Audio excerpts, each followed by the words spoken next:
हरे कृष्णा। ओम नमः शिवाय।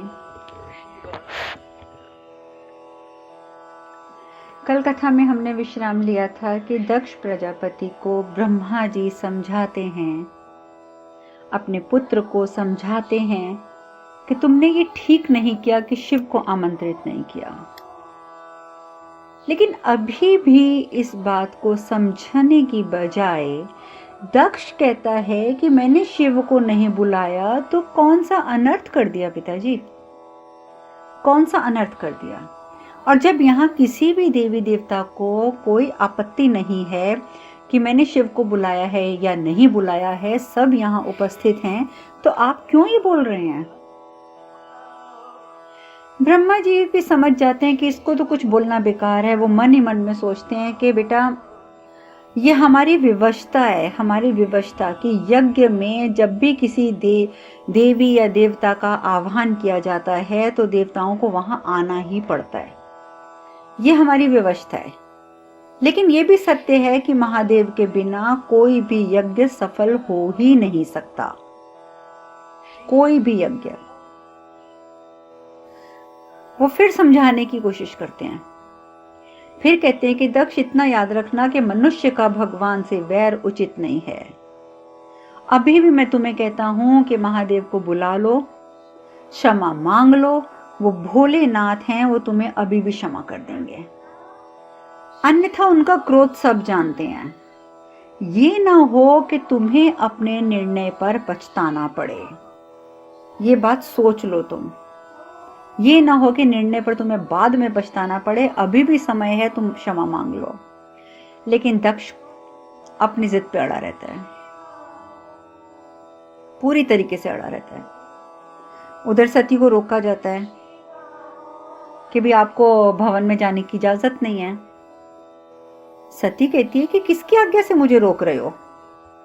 तो द्वारपाल कहता है कि मां प्रसूति की आज्ञा से देवी। सती कहती क्या, किसकी आज्ञा से। तो द्वारपाल फिर कहता है कि देवी मां प्रसूति की आज्ञा से।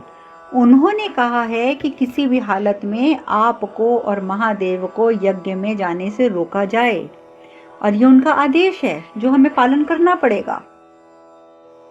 सती को बड़ी हैरानगी होती है। सती उसको समझाती है, कहती है कि ये चीज गलत है, मैं उनकी पुत्री हूं, मैं अपने पिता के घर यज्ञ पे जा रही हूं, तो आप मुझे क्यों रोक रहे हैं। और अच्छा लगेगा कि पुत्री अपने पिता के यज्ञ में ना जाए। और फिर भी अगर आपको लग रहा है कि पहली बात तो मुझे लग रही है कि आपने मां प्रसूति की बात को गलत समझा है, पर फिर भी अब जो भी हुआ सो हुआ। मैं आपसे हाथ जोड़कर विनती करती हूं कि आप मुझे जाने दीजिए, ये मेरे पिता का घर है, आप मुझे मत रोकिए। द्वारपाल की आंखों में आंसू आ जाते हैं कि सती उनके सामने हाथ जोड़कर खड़ी हैं। द्वारपाल कहता है सैनिकों को इन्हें जाने दो। तो सैनिक बोलते हैं पर मां प्रसूति ने मना किया है। तो द्वारपाल कहता है जिसकी उत्तरदायित्व मैं लेता हूँ, जो भी होगा देखा जाएगा। कोई भी बोलेगा कि क्यों अंदर आई हैं, आप मेरा नाम ले देना, आप इन्हें जाने दीजिए, लेकिन सिर्फ इनको जाने देना है, नंदी को नहीं। तो नंदी कहते हैं कि नहीं नहीं नहीं नहीं माता, अब ऐसा कुछ मत करना कि महादेव की आज्ञा का उल्लंघन हो। वैसे ही आप महादेव की इच्छा के बिना यहाँ आई हैं, फिर महादेव ने मुझे आपके साथ भेजा है कि मैं आपके साथ साथ रहूंगा, तो अब आप ये मत करिएगा कि आप अंदर जाएं और मैं बाहर खड़ा रहूं, वरना माता मुझे मृत्यु को आलिंगन करना पड़ेगा, क्योंकि मरने के सिवा मेरे पास फिर कोई और चारा नहीं बचता है।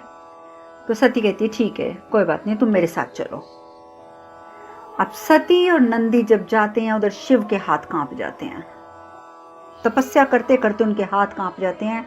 वो फिर कहते हैं कि रुक जाओ सती, रुक जाओ, मत जाओ वहां पे, तुम्हें ज्ञात नहीं है कि वहां कौन सा अनिष्ट तुम्हारी प्रतीक्षा कर रहा है।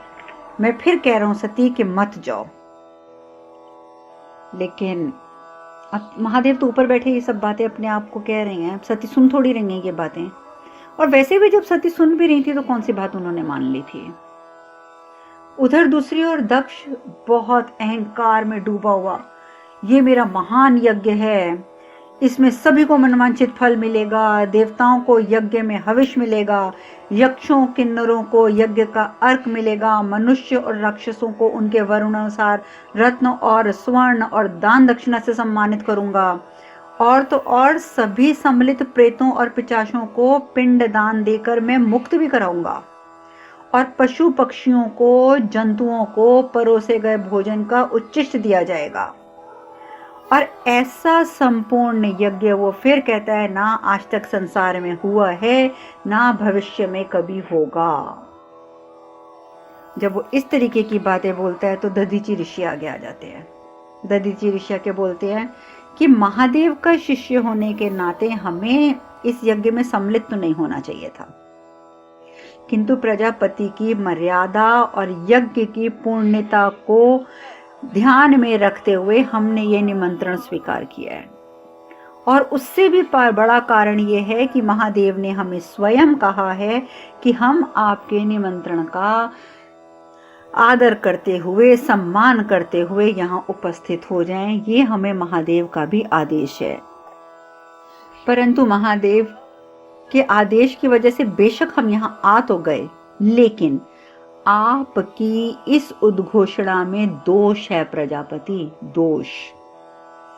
त्रिदेवों में देव यदि हविष त्याग चुके हैं, किंतु आपका यह यज्ञ उनके नमन के बिना परिपूर्ण नहीं हो सकता, क्योंकि भगवान शिव, भगवान विष्णु, भगवान ब्रह्मा ये तीनों एक हैं, और तीनों में से अगर एक ने भी अपना हविष नहीं लिया या आपने इन तीनों में से एक को नमन नहीं किया, तो आपका यज्ञ जो है ये कभी परिपूर्ण नहीं माना जाएगा। आपका ये जो यज्ञ है ना, ये क्षति रहित नहीं होगा प्रजापति, बिल्कुल नहीं होगा। इतने आराम से, इतने प्यार से ऋषि दधीचि ने ये बात दक्ष को समझाने की कोशिश करी, लेकिन दक्ष क्या आगे से जवाब देता है। कहते हैं कि शिव का अस्तित्व क्या है, किस अधिकार से वो इस यज्ञ में सम्मिलित हो सकते हैं, किस श्रेणी में हैं आपके महादेव, जरा मुझे भी पता चले। वो देव हैं, असुर हैं, मनुष्य हैं, प्रेत हैं, जीव जंतु हैं कौन वो? पहले मुझे ये तो बताओ ना कि किस श्रेणी में आते हैं आपके महादेव जिन्हें मैं यहाँ पे बुलाऊं। तो दधीचि ऋषि कहते हैं कि शिव तो महादेव हैं, परम ईश्वर हैं वो, तो आप उनकी श्रेणी क्यों ज्ञात करना चाहते हैं? ईश्वर की कोई श्रेणी नहीं होती, ईश्वर सर्वोपरि होते हैं। ब्रह्मा विष्णु महेश त्रिदेव हैं और वो सर्वोपरि हैं। दक्ष अवश्य होंगे, पर आपकी अज्ञानता के कारण आपकी नजर में। मेरी सर्वज्ञता के लिए कदापि नहीं, कदापि नहीं, कदापि नहीं। और मेरे इस यज्ञ के किसी भी तत्व पर उनका कोई अधिकार नहीं होगा, ना द्रव्य पर, ना अव्य पर, ना दान पर, ना दक्षिणा पर, यहाँ तक कि मेरे यज्ञ की जूठन पर भी उनका अधिकार नहीं है। बहुत बड़ी बात बोल दी दक्ष ने, बहुत बड़ी बात। भृगु ऋषि जो दक्ष की हर बात में हाँ मिलाते हैं, आज तो वो भी अपना आपा खो बैठे। उन्होंने फिर कहा कि प्रजापति शिव का ऐसा अपमान उचित नहीं है। इतना याद रखना कि ऐसे शुभ अवसर पर, ऐसे शुभ कार्य के समय में आपकी कटुवाणी का दोष सिर्फ और सिर्फ आप पर आएगा प्रजापति, सिर्फ आप पर आएगा। तो दक्ष जो है कुछ सुनना ही कहाँ चाहता है, वो फिर बोल पड़ते हैं आपका शिव तो क्या है क्या? आपका शिव कुछ नहीं है। आपका शिव तो छोड़ो, समस्त ब्रह्मांड की समस्त शक्तियां भी इकट्ठे होके आ जाए ना, तो भी वो मेरा कुछ नहीं बिगाड़ सकती हैं। सब लोग क्रोधित तो बहुत हो रहे हैं, सभी देवी देवता, ब्रह्मा जी, विष्णु जी, सभी बहुत क्रोधित हो रहे हैं, लेकिन दक्ष के ऊपर कोई असर नहीं होता। दधीचि ऋषि कहते हैं यदि ऐसा ही है ना, दधीचि ऋषि को बड़ा क्रोध आ गया। वो कहते हैं कि सुनो प्रजापति, अगर ऐसा ही है ना, तो मैं ऋषि दधीचि अपनी तपस्या को साक्षी मानकर आपको श्राप देता हूं कि आपका ये यज्ञ कभी परिपूर्ण नहीं होगा। ये मेरा आपको श्राप है। अधिदेव को आपने हविष का वहन नहीं करेंगे। आपने जितने भी इन देवी देवताओं को बुलाया है ना, कोई देवी देवता आपके हविष का वहन नहीं करेगा। दधीची और शिष्य ये बात कहते ही वहां से चले जाते हैं। जाते जाते बताओ, श्राप तो दे गए ना कि तुम्हारा यज्ञ जो है कभी सफल नहीं होगा। ये बात कह के अभी वो भवन से बाहर ही निकलते हैं तो द्वार पर ही उनको सती से मुलाकात हो जाती है। तो सती से वो पूछती हैं दधीची ऋषि, सती माता आप? तो सती कहती है कि हाँ आप कहाँ जा रही हैं ऋषि पर? तो दधीची ऋषि कहती हैं, ये प्रश्न तो मुझे आपसे पूछना चाहिए माता, कहाँ जा रही हैं आप? तो सती कहती है, मैं तो अपने पिता के यज्ञ में सम्मिलित होने आई हूं, किंतु आप ये प्रश्न मुझसे ऐसे क्यों पूछ रहे हैं? तो दधीची ऋषि कहते हैं कि माता, अंदर जो चल रहा है ना वो यज्ञ नहीं है, वो सिर्फ महादेव का अपमान करने का एक प्रपंच मात्र है। आपके लिए वहां कोई स्थान नहीं है माता, कोई स्थान नहीं है। पर सती पर भी तो पिता मोह की पट्टी चढ़ी है ना। वो कहती नहीं नहीं नहीं नहीं नहीं नहीं, ऐसा नहीं हो सकता, मेरे पिता मेरे पति का अपमान कर ही नहीं सकते। ठीक है कि वो उन्हें समझते नहीं अभी, और मैं उन्हें यही बात समझाने आई हूं। और देखिएगा ऋषिवर, मेरे समझाने के बाद मेरे पिता समझ जाएंगे, वो अपना मत भी अवश्य बदल लेंगे और महादेव को निमंत्रण भी भेजेंगे। तो दधीची ऋषि कहती हैं, क्षमा कीजिएगा माता, आपके पिता अंध और बधिर हो चुके हैं, यानी कि बहरे हो चुके हैं और अंधे हो चुके हैं। उनकी आंखों पर, उनकी कानों पर अहंकार के पर्दे चढ़े हुए हैं। वो कुछ भी नहीं समझेंगे देवी, कुछ नहीं समझेंगे। मैंने बहुत प्रयास किया उन्हें समझाने का। तो सती कहती है कि उन्हें आपने प्रयास किया ना समझाने का ऋषिवर, उनकी पुत्री ने नहीं। अब उनकी पुत्री उन्हें समझाएगी। आप मेरे साथ चलिए और स्वयं देख लीजिएगा कि वो मेरी बात मानते हैं या नहीं मानते हैं। दधीची ऋषि कहते हैं, क्षमा करना माते, पर जहां महादेव नहीं, जहां महादेव का स्मरण नहीं, वहां मैं एक क्षण भी नहीं रुक सकता। सती कहती है, ऋषिवर, मैं आपको आदेश देती हूँ कि आप कहीं नहीं जाएंगे, आप कनखल क्षेत्र छोड़कर बाहर नहीं जाएंगे। कनखल क्षेत्र मतलब वो क्षेत्र जहां पर प्रजापति ये यज्ञ कर रहे थे, जहां उनका भवन था। तो दधीची ऋषि कहते हैं कि आपका आदेश सर माथे पे है माता, पर हम यज्ञ स्थल तक तब तक नहीं जाएंगे जब तक महादेव वहां ना आ जाएं। हम सीमा पर रहकर, हम कंखल क्षेत्र की सीमा पर रुकेंगे और सीमा पर रहकर महादेव की प्रतीक्षा करेंगे। प्रणाम। और ये कह के वो लोग वहां से चले जाते हैं, क्योंकि ऋषि दधीची जानते हैं कि सती कुछ नहीं कर सकती। इस समय जिस प्रकार से अंधा और बहरा हुआ है ये दक्ष, उसके ऊपर किसी की कोई बात का असर नहीं होगा। लेकिन सती को पूरी उम्मीद है कि उसका पिता है, वो जरूर समझेंगे। पर दधीची ऋषि शायद ये बातें समझते थे, इसीलिए उन्होंने कहा कि ठीक है, हम कनखल की सीमा पर इंतजार कर लेंगे महादेव का, लेकिन हम यज्ञ स्थल पे नहीं जाएंगे। उधर यज्ञ शुरू होता है। जैसे यज्ञ शुरू होता है तो उसी समय सती का आगमन हो जाता है। तो जैसे यज्ञ शुरू करने लगते हैं ना, तो दक्ष पहले बोलता है कि शुभ कार्य में जो जो विघ्न थे वो तो दूर हो गए, चलिए यज्ञ का आरंभ करते हैं। अब उन्होंने किसको कहा शुभ कार्य में विघ्न? ऋषि दधीची और उनके शिष्यों को। उन सबको उन्होंने कहा ना कि शुभ कार्य में विघ्न थे, अब तो वो चले गए। तो प्रसूति कहती है, पर ये कैसा यज्ञ है स्वामी, आप तो अपने ही बनाए हुए नियमों की उपेक्षा कर रहे हैं, क्योंकि आपने ये नियम बनाया था कि यज्ञ में जब तक समस्त परिवार उपस्थित नहीं होता यज्ञ को सफल नहीं माना जाता। तो दक्ष कहता है, तो देखो सब बैठे तो हैं यहाँ पे, कौन नहीं है? सब ऋषियों की तरफ इशारा करते हैं, बेटियों की तरफ इशारा करते हैं, कहते हैं देखो सभी तो हैं। तो प्रसूति कहती है, सती के बिना? सती के बिना परिवार संपूर्ण हो गया आपका? कैसे? अब दक्ष के पास इसका कोई जवाब नहीं है। दक्ष कहता है कि प्रसूति, आप केवल अगर यज्ञ की ओर अपना ध्यान केंद्रित करें ना तो वो ज्यादा अच्छा होगा। प्रसूति की आंखों में आंसू आ जाते हैं, लेकिन वो क्या बोले, अब इतने लोगों के बीच में वो कितना तो समझा चुकी है अपने पति को, पर दक्ष के ऊपर तो किसी की भी किसी बात का असर नहीं है। उधर से सती आ जाती है आंखों में आंसू लेके। पिताजी सब मुड़कर देखती हैं। अब सब तो जिन जिन को पता होता है कि सती के आने से क्या घटना घटेगी, वो सब तो घबरा जाते हैं। चाहे वो बहनें थी, चाहे प्रसूति थी, चाहे ऋषिवर थे, सभी घबरा गए। दक्ष है वो भी देखता रहता है। दक्ष को तो बिल्कुल उम्मीद नहीं थी कि बिना निमंत्रण के भी सती आ जाएगी।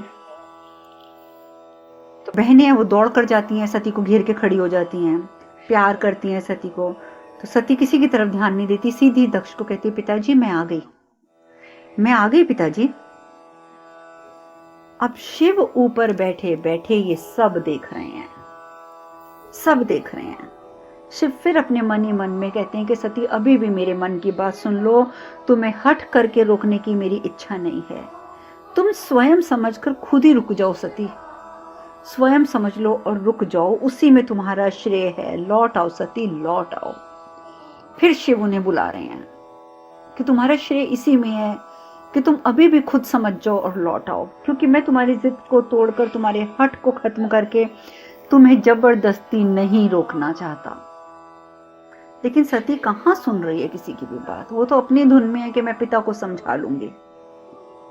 पिता के पीछे जाके बैठ जाती हैं सती, पीछे बैठ जाती हैं और बोलती हैं पिताजी मेरे अनुपस्थिति में यज्ञ आरंभ कर रहे थे आप, क्या ये संभव है? कदापि नहीं पिताजी, देखिए मैं आ गई हूँ, बिना निमंत्रण के भी मैं आ गई हूँ, अब केवल इतना निमंत्रण है पिताजी आपसे कि मेरे स्वामी को निमंत्रण भेज दीजिए। कितने प्यार से, कितने दुलार से सती ये बातें कर रही हैं और दक्ष ऊपर से क्या कहता है, पता करो किसने मेरे आदेश का उल्लंघन किया है, मैंने कहा था कि बिना निमंत्रण के यहां कोई ना प्रवेश करे। प्रसूति जो है और प्रसूति और सती की बहनें वो सब रोने लग जाते हैं कि दक्ष को इतने प्यार से सती बात कर रही है और दक्ष ऊपर से क्या बोल रहा है। सती कहती है पिताजी उन्होंने अगर आपको चरण स्पर्श नहीं किया, आपको इसी बात का गुस्सा है ना, तो पिताजी आपको ये समझना होगा कि अगर वो आपका चरण स्पर्श ना कर रहे, उन्होंने अगर उन्होंने आपको आशीर्वाद दिया तो इसमें उन्होंने आपका अपमान नहीं किया, उनका ऐसा कोई कारण नहीं था, उन्होंने ये जो किया वो आपके हित में किया, आपके हित के लिए किया। वो महादेव हैं, महादेव पूजनीय हैं। आप ही बताइए पिताजी अपनी कृति का चरण स्पर्श भगवान कैसे कर सकते हैं, और अगर वो करते तो आप पाप के भागीदार बनते, उन्होंने तो आपको महापाप से बचाया है पिताजी। दक्ष किसी बात का कोई जवाब नहीं देता, कहता है यज्ञ में विलंब हो रहा है, यज्ञ शुरू करो, गुस्से से। सती कहती है कि आप मेरी बात सुनिए पिताजी, उन्होंने किसी मर्यादा का उल्लंघन भी नहीं किया है। मां आप समझाइए ना पिताजी को, पूरी सृष्टि जिस प्रेम को प्राप्त करने के लिए अभिलाषित रहती है, जिस प्रेम को प्राप्त करने के लिए पूरी सृष्टि न जाने क्या क्या करती है, वो प्रेम आपकी पुत्री को प्राप्त हुआ है, आपकी पुत्री को प्राप्त हुआ है ये प्रेम।